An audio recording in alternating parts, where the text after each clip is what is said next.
বাংলাদেশ সরকারের হুকুমতে বিভিন্ন উন্নয়ন সংস্থার সহযোগিতায় রোহিঙ্গা ক্যাম্পত মাঝে করোনা টিকা হাম 27 আগস্ট হইতে শুরু হইয়ে এবং এই টিকার হাজিয়ান আগামী 15 সেপ্টেম্বর পর্যন্ত চলিব। রোহিঙ্গা ক্যাম্পর মানুষজনের ভিতরে যারা বয়স্ক মায়েফাইন মর্তফাইন আসন আর যারার বয়স 55 বছরের বেশি হইয়ে আদে যারা এই করোনার টিকা ইবা ফইলার ডোজ আদে দ্বিতীয় ডোজ লইয়ন ইতারা হন টিয়া পয়সা ছাড়া বুস্টার ডোজ ইবা লইতে পারিবান। বয়স্ক মানুষের মধ্যে যারা আইজ পর্যন্ত করোনার টিকা ফইলা বা দ্বিতীয় ডোজ হনুয়াই নলন তারা এই সময় টিকাই বা লই পারিবান। টিকা লইবার সময় যে কাটিয়ান হামাক্কা লই আইবান। করোনা টিকা দিবার হাম চলিব দে কেন্দ্রগিনম মাঝে প্রতিদিন বেইনা 8টা হইতে লই 2টা পর্যন্ত খোলা থাকিব।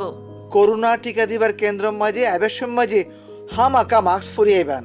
করোনা টিকা লইবার পরে কিয়াতু জ্বর সর্দি হাসি শ্বাসকষ্ট হইলে ওষুধ খাবাইবার আগে অবশ্যই আতে পাশে স্বাস্থ্যকর্মী বা ডাক্তার সাফর পরামর্শ লন।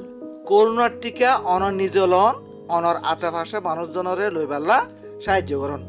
প্রচারে বাংলাদেশ বেতার কক্সবাজার, সহযোগিতায় ইউনিসেফ।